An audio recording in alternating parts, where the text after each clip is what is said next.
ప్రధానంగా నష్టపోయింది రైతాంగం. పేపర్లు వాళ్ళకు అనుకూలమైనటువంటి కాంగ్రెస్ పార్టీకి అనుకూలమైన పేపర్లోనే పెద్ద ఎత్తున వార్తలు రాశారు.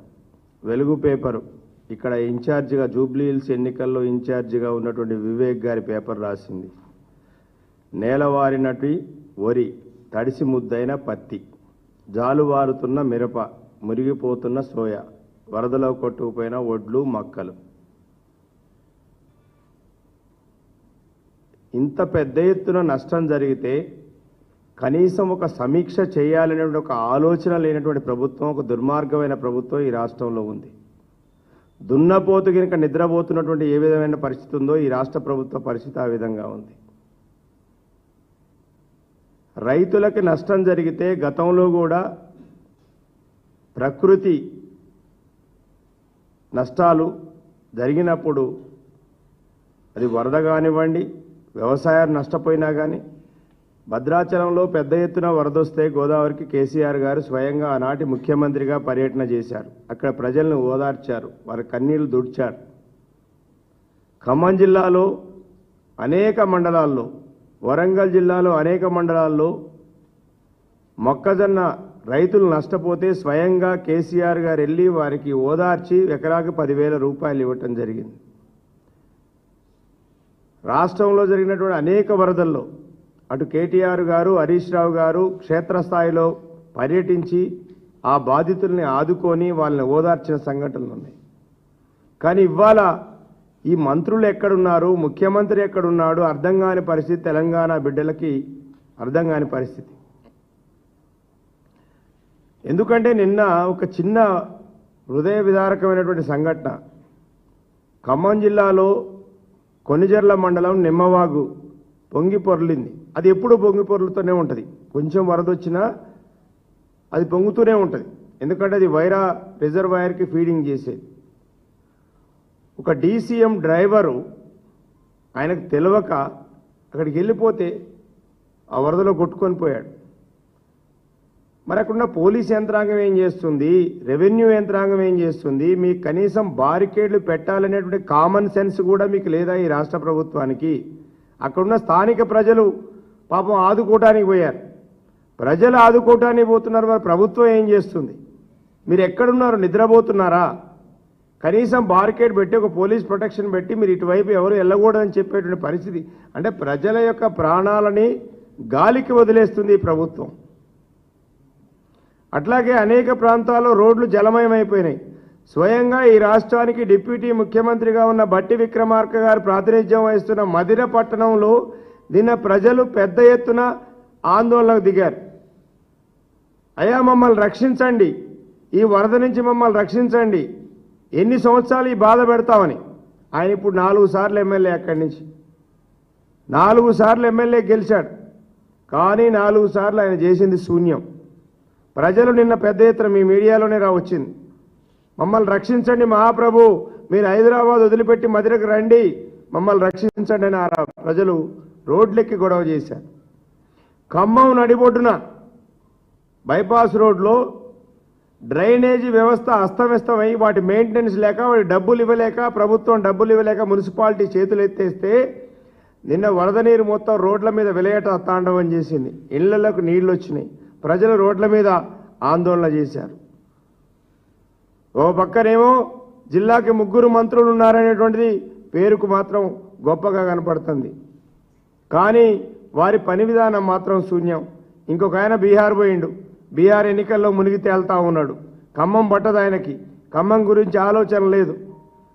అంటే ఈ రాష్ట్రంలో ఒక పక్కనేమో పక్క రాష్ట్రం కమాండ్ కంట్రోల్ పెట్టి నష్టం జరగకుండా మంత్రులు, అధికారులు అందరూ కలిసి అక్కడ పక్క రాష్ట్రంలో పనిచేస్తే, ఈ రాష్ట్రంలో మాత్రం మంత్రులందరూ కూడా ప్రజల్ని గాలికి వదిలేసి వారు మాత్రం బ్రహ్మాండంగా ఎవరికి నచ్చిన పద్ధతిలో వాళ్ళు తిరుగుతూ ఉన్నారు. పల్లాగారు అన్నట్టు ఇక్కడ మంత్రులు, మా జిల్లా మంత్రులు కావచ్చు, వరంగల్ జిల్లా మంత్రులు కావచ్చు, జూబ్లీ హిల్స్ ఎన్నికల్లో మునిగి తేలుతా ఉన్నారు. మా జిల్లా ఇన్ఛార్జి మంత్రి, ఆయన ఎవరో మాకైతే తెలియదు, ఎందుకంటే నేను కూడా ఇప్పుడు ఎమ్మెల్సీగానే ఉన్నా అక్కడి నుంచి. ఆయన కనీసం ఒక రివ్యూ పెట్టాలనే ఆలోచన లేని మంత్రిని జిల్లా ఇన్ఛార్జి మంత్రిగా చేశారు. ఆ జిల్లాలో ఉన్న ముగ్గురు మంత్రులకి కనీసం వారితోని మాట్లాడి ఒక రివ్యూ మీటింగ్ పెట్టించేటువంటి దమ్ము ధైర్యం సాహసం లేని మంత్రిని ఇన్ఛార్జ్ మంత్రి చేశాను. వాళ్ళతో మాట్లాడాలంటే అపాయింట్మెంట్ తీసుకోవాల్సిన పరిస్థితి ఈ మంత్రికి. మా ఇన్ఛార్జి మంత్రి గారికి మా ముగ్గురు మంత్రులు రెవెన్యూ మంత్రి గారితోని డిప్యూటీ సీఎం గారితోని వ్యవసాయ శాఖ మంత్రితోని మాట్లాడాలి అంటే అపాయింట్మెంట్ తీసుకోవాలి. జిల్లా ఇన్ఛార్జి మంత్రులు ఏం చేయాలి? ఆ జిల్లాలో ఉన్న అధికారుల్ని ప్రజాప్రతినిధుల్ని మంత్రులందరినీ కోఆర్డినేట్ చేసి ఒక మీటింగ్ పెట్టి అరే ఎంత నష్టం జరిగింది ఏం జరిగిందని ఒక రివ్యూ చేయాలి.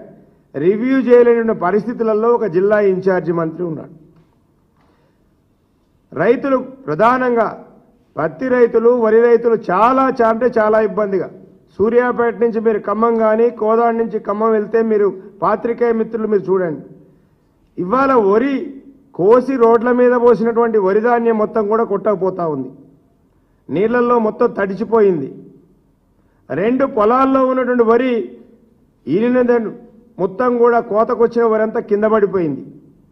పొట్టకొచ్చిందంతా రాలిపోయింది. పత్తి ఈ సంవత్సరం ప్రతి సంవత్సరం మంచిగా పడితే 10-12 క్వింటాలు దిగుబడి వచ్చేది. ఈ సంవత్సరం 3-4 క్వింటాలే వస్తుంది. ఇవాళ ఎవరు కొనేవాళ్ళు లేడు. సిసిఐ వాళ్ళు పేరుకు వచ్చారు మార్కెట్లో, ఒక్క మిషన్ కూడా పనిచేయటం లేదు. రైతులకి ఆ మార్కెట్లో రైతు తీసుకొచ్చేటువంటి ఆ పత్తి తేమను కొలవటం కోసం మిషన్స్ ఉంటాయి సిసిఐ దగ్గర. ఏ మిషన్ కూడా పనిచేయట్లేదు.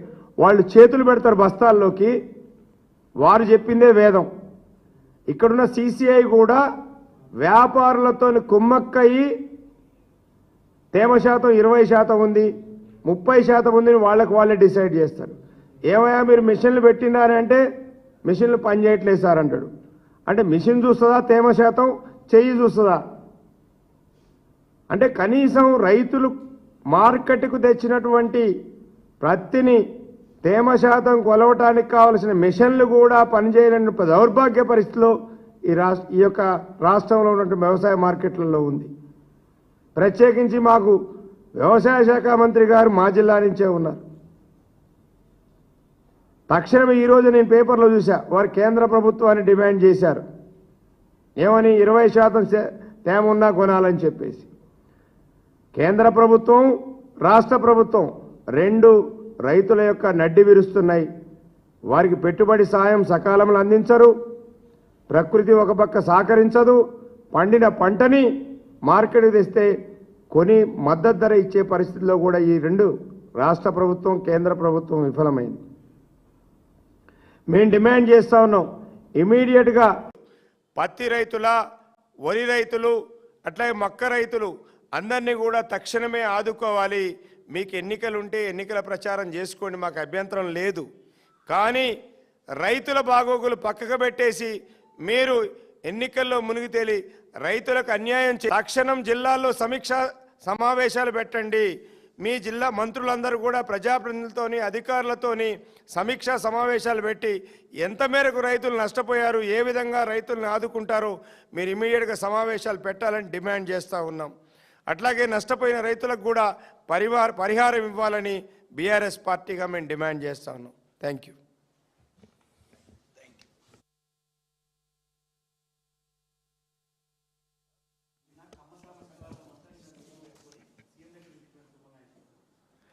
రేపు దాని మీద క్లారిటీ ఇస్తాం. రేపు ప్రెస్ మీట్ పెడతా ఉన్నాం. ముఖ్యమంత్రి గారితో కమ్మ సామాజిక